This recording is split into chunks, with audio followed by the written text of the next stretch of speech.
തആല വബറകാതുഹു. പ്രിയമുള്ള മുഅ്മിനീങ്ങളെ, സഹോദരങ്ങളെ, അല്ലാഹു സുബ്ഹാനഹു വ തആല നമുക്ക് സംവിധാനിച്ച വളരെ പുണ്യമുള്ള മാസങ്ങളുടെ സുന്ദരമായ മുഹൂർത്തത്തിലാണ് നാം എല്ലാവരും ഒരുമിച്ച് കൂടിയിട്ടുള്ളത്. ഈ മാസങ്ങളിലൊക്കെ ധാരാളം നമ്മൾ പ്രാർത്ഥനകൾ കൊണ്ടും ഇബാദത്തുകൾ കൊണ്ടും ധന്യമാക്കുവാൻ എല്ലാവരും ശ്രമിക്കേണ്ടതുണ്ട്, അതിനുവേണ്ടി തയ്യാറാവേണ്ടതുണ്ട്. നമ്മുടെ ജീവിതത്തിൽ പലവിധ പ്രശ്നങ്ങൾ നേരിട്ട് അതിനോട് മല്ലിടുന്ന ഒരു അവസ്ഥയിലൂടെ കടന്നു പോകുന്നവരാണ് നാം എല്ലാവരും. എന്നാൽ നമ്മുടെ ആഗ്രഹങ്ങളൊക്കെ ഒരുപാട് നിറവേറാനുണ്ട്. ആ ആഗ്രഹങ്ങളൊക്കെ നമുക്ക് നിറവേറണം, ലക്ഷ്യത്തിലെത്തണം എന്ന ഉത്തമമായ ബോധത്തോടു കൂടെയാകണം നമ്മുടെ പ്രവർത്തനങ്ങൾ ഉണ്ടാകേണ്ടത്.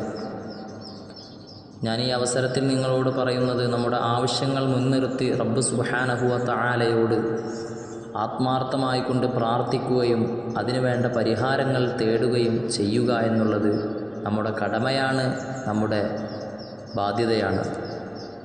അതിൽ പ്രധാനപ്പെട്ട ഒരു അമല് ഞാൻ നിങ്ങൾക്ക് മുന്നിൽ ഉണർത്തുന്നു. അത്യാവശ്യത്തിന് മാത്രം വേണ്ടി ഇത് ഉപയോഗിക്കുക. ആരും ദുരുപയോഗം ചെയ്യാൻ വേണ്ടി ഈ അമലിനെ പ്രവർത്തിക്കരുത്.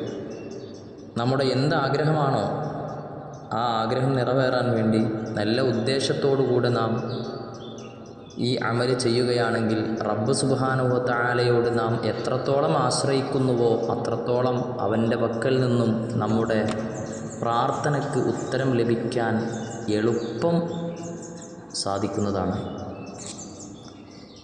നമ്മുടെ ആവശ്യങ്ങൾ എന്താണോ അത് മനസ്സിൽ കരുതി ഹബീബ് റസൂലുള്ളാഹി സ്വല്ലല്ലാഹു അലൈഹി വസല്ലമ തങ്ങളുടെ മേൽ 33 സ്വലാത്ത് നമ്മൾ ചൊല്ലുക. 33 സ്വലാത്ത് എന്ന് പറഞ്ഞാൽ നമുക്ക് അറിയാവുന്ന, നമുക്ക് ചൊല്ലാൻ എളുപ്പമുള്ള ഏത് സ്വലാത്താവട്ടെ അതൊരു 33 തവണ നമ്മൾ ചൊല്ലുക. ഈ പ്രവൃത്തി ചെയ്യുന്നതിന് മുമ്പ് നാം കുറച്ച് കാര്യങ്ങൾ ശ്രദ്ധിക്കേണ്ടതുണ്ട്. ഒന്ന്, നല്ല സ്ഥലത്തിരുന്ന്, ഒച്ചപ്പാടുകളോ ബഹളങ്ങളോ ഒന്നുമില്ലാത്തൊരു സ്ഥലത്തിരുന്ന് ആത്മാർത്ഥമായി വുളുഓടുകൂടെ ഔറത്ത് മറച്ച് മനസ്സിൽ നല്ല നിയ്യത്തോടുകൂടെയാവണം. നമ്മുടെ നിയ്യത്ത് എന്താണോ അത് ആത്മാർത്ഥമാവണം.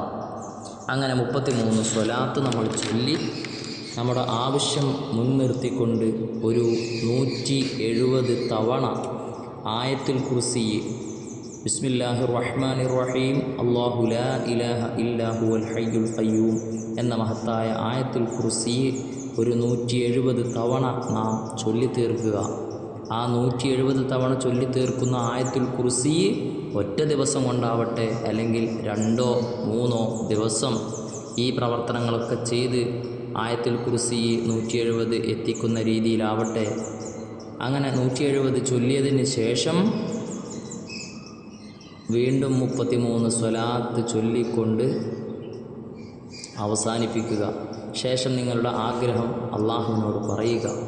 എന്താഗ്രഹമാണോ അതിൽ അള്ളാഹു സുബ്ഹാനഹു വ തആല ഒരു മാർഗം, ഒരു ഖൈറായ നല്ല മാർഗം അള്ളാഹു കാണിച്ചു തരുന്നതാണ്. റബ്ബ് സുബ്ഹാനഹു വ തആല നമുക്ക് അത്തരത്തിലുള്ളതായ നല്ല പ്രവർത്തനങ്ങളൊക്കെ ചെയ്ത് നമ്മുടെ ഉദ്ദേശങ്ങളൊക്കെ പൂവണിയാൻ റബ്ബ് സുബ്ഹാനഹു വ തആല തൗഫീഖ് നൽകി അനുഗ്രഹിക്കുമാറാകട്ടെ. എന്നർത്ഥനയോ അസ്സലാമു അലൈക്കും വറഹ്മത്തുള്ളാഹി വബറകാതുഹു.